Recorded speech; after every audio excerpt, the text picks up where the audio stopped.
A few minutes before midnight on the 9th of April 1945, a German general set his name to a surrender paper in a bunker 23 feet underground. His name was Otto Lasch. With that signature, he ended a battle Adolf Hitler had ordered fought to the last man, and he saved what was left of a garrison of 130,000 soldiers from a fight that could not be won. For saving them, Hitler would reach straight past Lasch. He would reach for the general's wife and for his 2 daughters. That is the debt this signature ran up. We will come back to it at the end. This is the fall of Königsberg.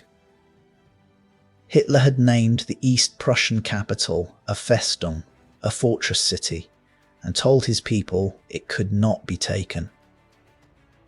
It was ringed with old brick forts, wide water moats and gun bastions, and inside those walls stood 130,000 men.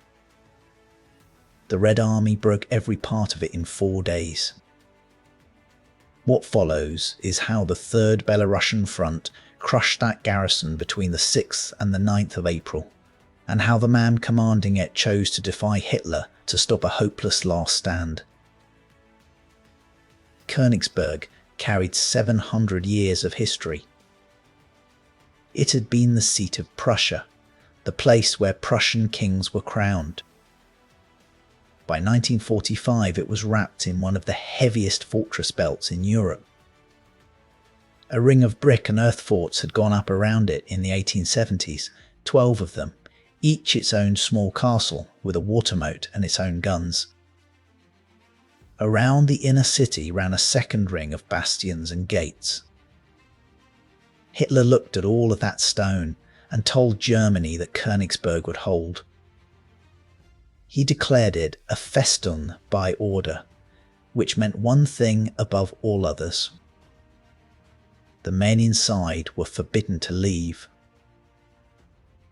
On paper, 130,000 is an army. In truth, only a fraction of them were frontline soldiers. German returns from the first days of April counted well under 30,000 fit combat troops. The rest were fortress units that had never fought in the open. Many were boys pulled out of school. The rest were old men handed a rifle and a coat and called the Volkssturm, the People's Storm. 5 German divisions were counted inside the ring. Every one of them had already been ground down in the winter, fighting across East Prussia. The 548th, the 367th, the 69th, and 2 more. All of them were divisions in name and remnants in fact. Hitler had drawn a fortress on a map. He had garrisoned it with the worn out and the half-grown, and then he had locked the gate behind them. The man given command of this was General Otto Lasch. He took over as fortress commandant at the end of January, when Soviet armies had already cut Königsberg off from the rest of Germany by land. Lasch was a professional infantry officer, not a party man. He could read a map, and the map told him the truth from the day he arrived. He was sitting inside a trap that had already sprung. He ordered a command bunker dug under the city, 23 feet down, with its own air and power, and by March the situation was bad enough that his whole staff had moved underground to work. The trap had been closing for months. In late January, the Third Belorussian Front swung around Königsberg and cut the road running down the Samland Peninsula to the Baltic port of Palau, the city's one land link to the rest of the Reich. For a few weeks, the Germans pried it back open. On the 19th of February, the 3rd Panzer Army and the 4th Army counterattacked out of the west, retook the district of Mekhiven, and reopened the road and rail line to Palau. That was the last good news the garrison would get. By March, the corridor was cut again for good, and Königsberg sat more than 100 miles behind the front, a walled island in a Soviet sea. And the city was not empty of the people this fight would fall on. Something like 200,000 civilians were trapped inside the ring alongside the garrison. Their bread ration had been cut to about 6 ounces a day. Their only way out ran west across the frozen lagoon called the Frisches Haff on foot toward the ships at Pillau, and as many as 2,000 civilians a day set out across that ice. These were the people who would fill the cellars when the shelling started, the ones Hitler's order to fight to the last soldier was prepared to spend. Outside the ring, the Red Army was getting ready in a way the German garrison could not match. The Third Belorussian Front had held the ground around the city since late January, better than 2 months, while it brought up the guns and the shells a fortress assault would need. In February, it had lost its own commander. A shell fragment took General Ivan Chernyakhovsky, at 37 the youngest front commander in the Red Army, before the storm even began. Marshal Alexander Vasilevsky took his place. Vasilevsky was one of the men who had planned Stalingrad, and he did not intend to feed his soldiers into brick walls one at a time. For weeks he gathered guns. By early April he had thousands of them pointed at Königsberg, from field pieces up to the heaviest siege artillery in the Soviet inventory, along with rocket launchers and a full weight of aircraft overhead. The all-out assault opened on the morning of the 6th of April. It began, as Soviet assaults now always began, with the guns. The heavy shelling had in fact started days before, grinding across the 3 defence belts, and on the morning of the 6th it rose to full weight. In the sectors that mattered, Vasilevsky had packed his artillery almost wheel to wheel, as many as 400 guns to a single mile of front. For hours the barrage worked over the German lines and forts. A German officer inside the city left an account of what that barrage did. The positions were smashed flat, he wrote. Trenches were ploughed up. Firing slits were levelled with the ground, whole companies buried in their own strongpoints. Signal wires were torn apart, so that units lost touch with each other and with Lasch's bunker. Ammunition stores went up. Over the ruins of the inner city hung a low ceiling of smoke. The fortress Hitler had called impregnable was blind and half deaf before a single Soviet rifleman reached its wall. Then the infantry came in, and the design of the assault mattered. Vasilevsky's plan was shaped like a star. Columns would drive in from many points around the ring at once and meet in the centre, splitting the defenders into separate pockets that could not reach each other. He did not throw crowds at the forts. He built small assault groups, each with its own sappers, engineers and supporting guns, and sent them at chosen points. From the south, General Kuzma Galitsky's 11th Guards Army pushed toward the Pregel, the river that runs through the middle of the city, while other armies of the front bore in from the north. The old forts, the pride of the 1870s, became the first test. Fort number 5, on the northern approach, shows how the whole belt fell. Fort 5 was a squat brick island inside a water moat, exactly the kind of thing Hitler was counting on. Soviet assault teams reached the moat under fire, got sappers across the water, and packed explosive charges against the walls until they cracked. Fighting went inside the fort itself, room by room, through the night and into the next day. A platoon commander named Mirza Jabiyev led his men onto the main tower and put the red flag up over it. For that action, he was made a hero of the Soviet Union within 2 weeks. Fort 5 had been built to hold an enemy for months, and it held for about a day. Fort number 8, on the southern side, went much the same way. Storm groups worked up to the walls behind their own artillery, blew gaps with satchel charges, and cleared the gun rooms from the inside. Over their heads, the Red Army owned the sky. Soviet aircraft came over the city in waves, hundreds of sorties a day, and the bombers of the Baltic Fleet joined them. The Luftwaffe that had once ruled this ground had almost nothing left to put up. German soldiers who had spent the winter being told the forts would save them, watched those forts go under one after another, with the smoke of their own city blowing across the moats. One by one, the outer forts were stormed or bypassed, and the belt the city had trusted for 70 years stopped meaning anything at all.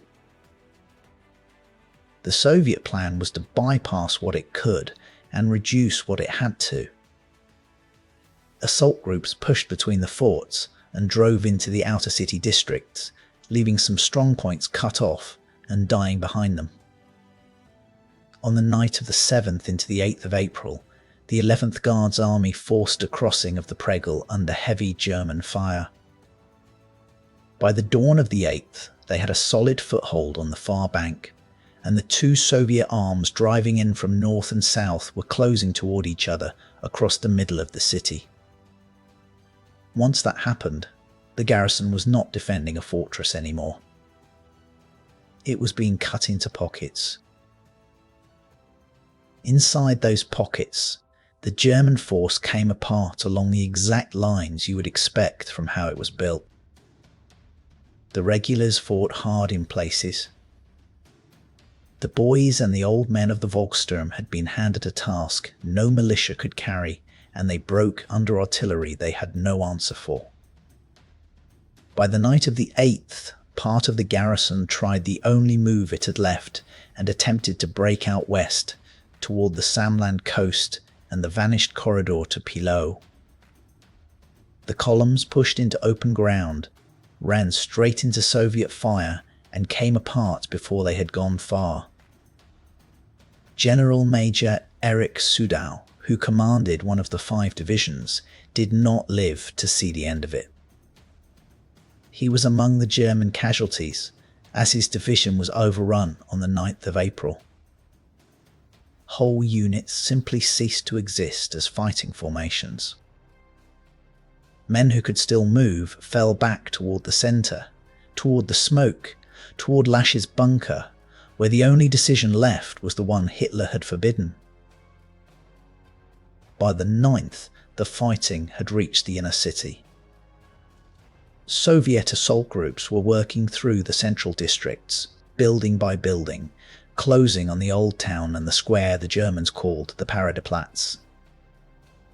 Lasch's bunker, dug to run a fortress, was now a command post with almost nothing left to command. Its telephone lines were cut. The divisions it once directed were now isolated pockets. The relief that had been promised from the Samland side was not coming, because the units out there had troubles of their own and no strength to spare. Every hour the ring drew in tighter around the few blocks the garrison still held. Lasch had been asking that question up the chain for days, and the answer never changed. He radioed the Führer headquarters and laid out the truth. His divisions were shattered. His soldiers were out of ammunition in many sectors.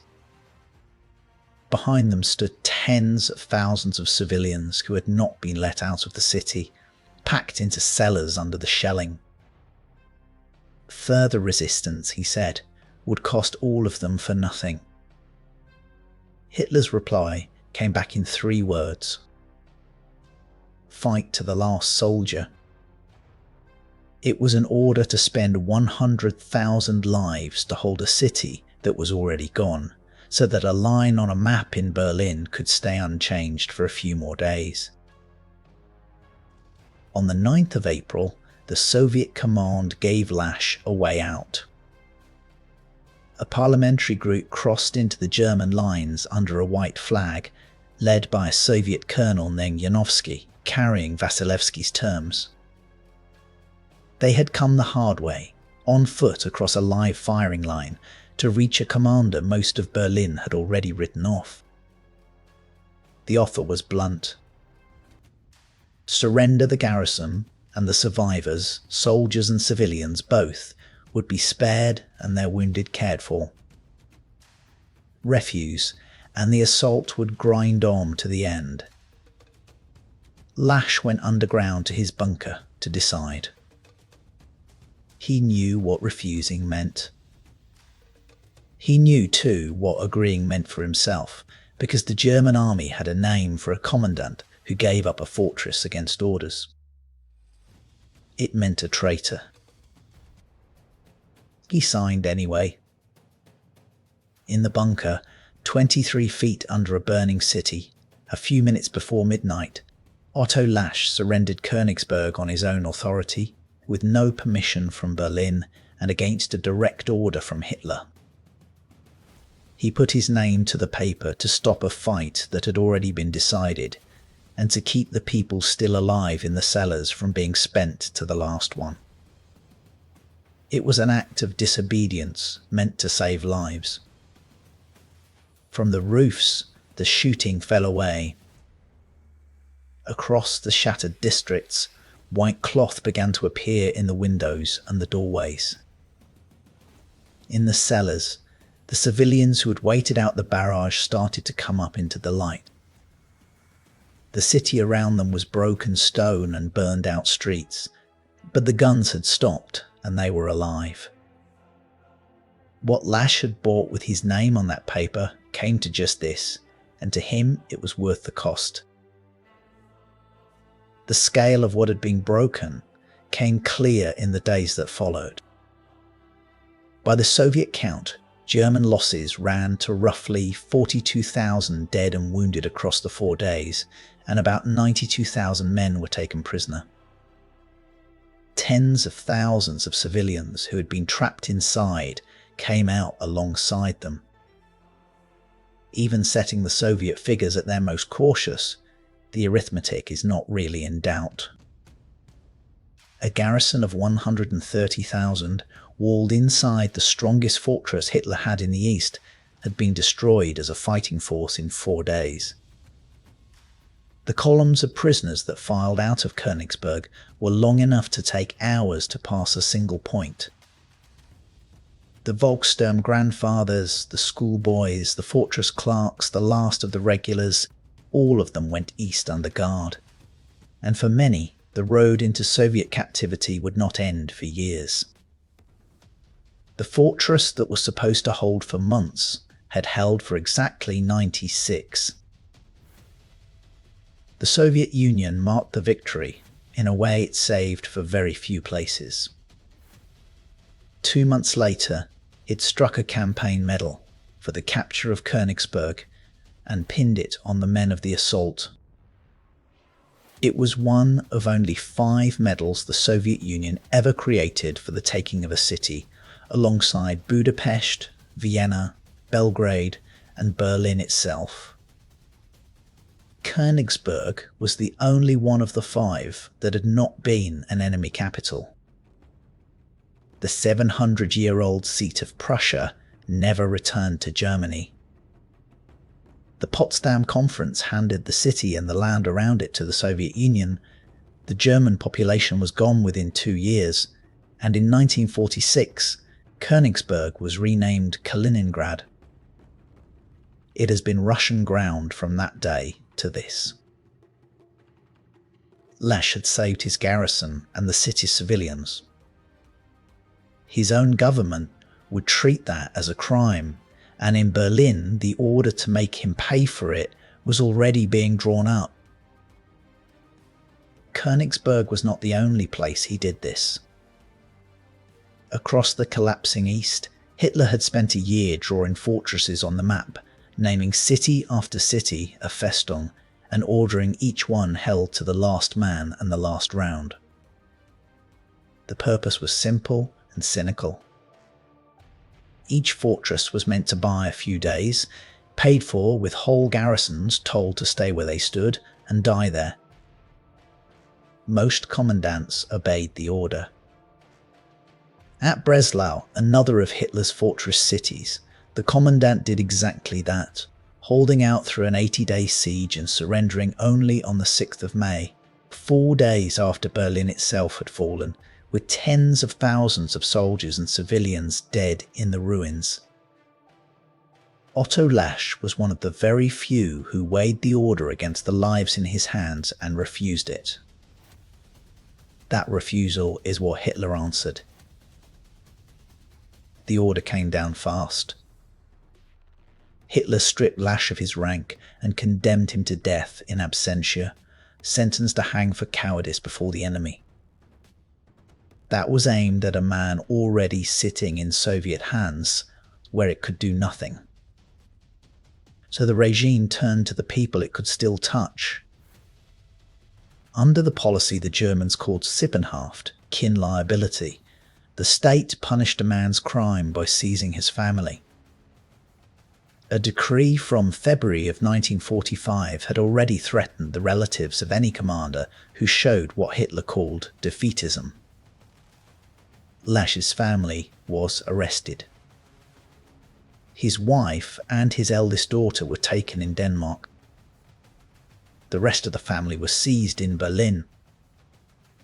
Their arrest was printed in the Völkischer Beobachter, the party's own newspaper, as a warning to every other general still holding a hopeless position. The message was exact. Give up your fortress to save your men, and we will come for your wife and your children. Lasch's family survived only because the Reich that condemned them ran out of time. They were held until the general German surrender a month later, and then released when there was no longer a regime to hold them. Lasch himself went into Soviet captivity. He was not shot and he was not hanged. He was held as a prisoner for 10 years and finally sent home in October of 1955. He came back in the last wave of German prisoners, the ones the Soviet Union released only after the West German Chancellor Konrad Adenauer travelled to Moscow that autumn to bring the last of them home. Years afterward he wrote down what had happened, in a memoir he called So fell Königsberg. In it he weighed the choice he had made and the men who never came home from the East. The far greater part of our innocent comrades, he wrote, was already covered by the earth of the vast Russian land. He had signed his name to keep the number who joined them as small as he could. For that, his own government had marked him a traitor and gone after his daughters. Hitler built a fortress out of stone and slogans and filled it with boys and old men. Then he forbade them to leave. The Red Army took it apart in 96 hours, fort by fort and street by street, from Chernyakhovsky's guns to Jabiyev's flag on the tower of Fort 5. And the one man on the German side who looked at that ruin and chose to save the living instead of feeding them to a lost cause was condemned to death by his own leader, with his wife and his daughters dragged from their homes as the price of his mercy. Königsberg was supposed to prove that German will could hold where German armies could not. In the end, it proved the opposite. The fortress fell in 4 days, and the only thing that held to the last was Hitler's willingness to punish the man who spared its people. That was the real fortress, and he did not surrender. He never did.